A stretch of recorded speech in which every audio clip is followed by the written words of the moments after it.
They're scaring the living hell out of people, and I see it again as like, oh, let's bludgeon Trump with this new hoax. There are now more than 6,000 confirmed cases in the United States. We've been telling you this is happening. Sadly, over now 100 deaths in the U.S. Now, those numbers, as I've been saying, will likely rise seemingly and dramatically in the next days and weeks. Over the last several weeks, Fox News, particularly some of its most popular hosts, have done this utterly insane about face.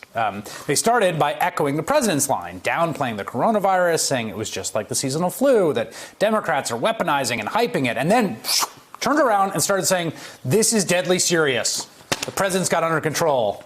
Also, we don't like China. In a great piece in the New York Times, Ben Smith writes about how destructive the Fox News message has been. Quote, I asked Ashish Jha, the director of the Harvard Global Public Health Institute, who appeared on Fox News recently, whether he believes people will die because of Fox's coverage. Yes, he said. Some commentators in the right-wing media spread a very specific type of misinformation that I think has been very harmful. And joining me now is the author of that piece, Ben Smith, media columnist for the New York Times. Ben, describe to me the trajectory of Fox's approach to this story, because it really has, I think we're entering phase 3, actually, but it's had 2 phases of nothing to see here, this is the Democrats, and now let's get serious. I think we're entering phase 4, actually, Chris. It began with Fox, to the degree they talked about it, saying this is a serious threat. Tucker Carlson, very serious about it. But even somebody like Sean Hannity saying, you know, we're concerned about this. He had Fauci on early in February. And then what happened is there started to be criticism of Donald Trump's response. And this got kind of processed at Fox the way every story does at Fox, the way a lot of stories do at cable news in general, which is the latest political fight. And and all of the coverage was really of the media. Very little of the coverage was of the disease. I'm not sure Sean was trying to call the disease a hoax. I think he was trying to say this is the latest media attack. But when you watch that channel, and really when you think about Republican politics right now, a huge share of what's going on is just talking about the media, not talking about the underlying thing at all. And I think that was obviously this disastrous mistake.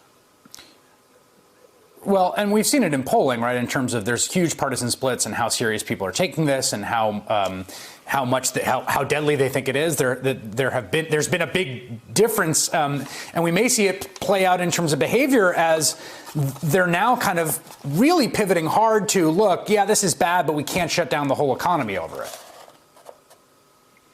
Yeah, I think that's phase. We've skipped a couple of phases here, but the next phase really clearly seems to be, don't shut down the economy. Maybe keep some of the old people inside. Maybe, as Lieutenant Governor Dan Patrick said on Fox just now, maybe let some old people die, and that's okay to save the economy. I'm not sure that message is going to really sell, but they're clearly trying to figure out how to start trying to persuade people to come out of quarantine. Well, and there's also, I mean, as you know, there was also a gap between what the public message was about the seriousness and what the private actions taken by the Murdoch family, for instance, and Fox News were, which reflected that they did take it seriously. They did view it as quite serious and possibly dangerous. Yeah, the thing, I went into this story just wondering what happened there? What a disaster, and how does that come about? And, you know, I went and first looked at the CEO of Fox News, and she was, as of late February, frantically ordering the cafeterias sanitized and stuff like that. She just apparently had no control over the actual talent on the network talking about stuff. Everything else was under control. The CEO of Fox, Lachlan Murdoch, not particularly engaged. And the thing that I just learned today, actually, after I published this story, and just wrote a new story about how Rupert Murdoch really knew about it. You know, he's 89 years old. He's had some health problems. And he had a birthday party planned just right in that period when, for his 89th birthday, right in that period when things were, when his network was playing it down, and they canceled that birthday party because they didn't want to put him at risk.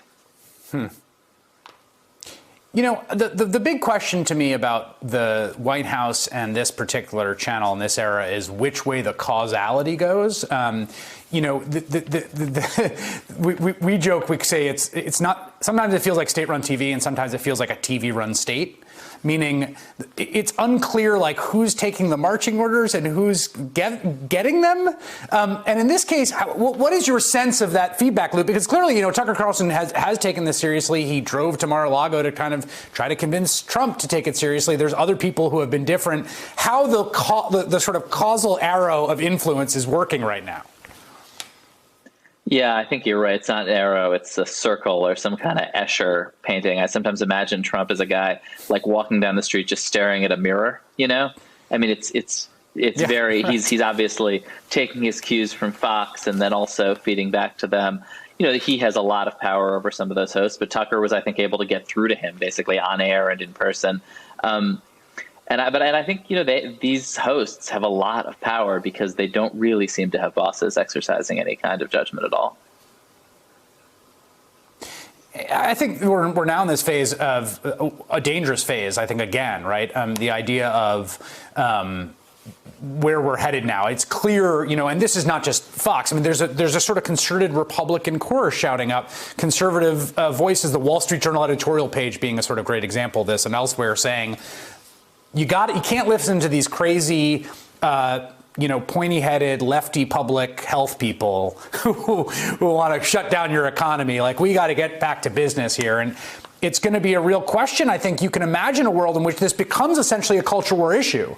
That, red America is like, we're going to open up for business, and blue America isn't. And the virus doesn't care, really, what kind of politics the different states have.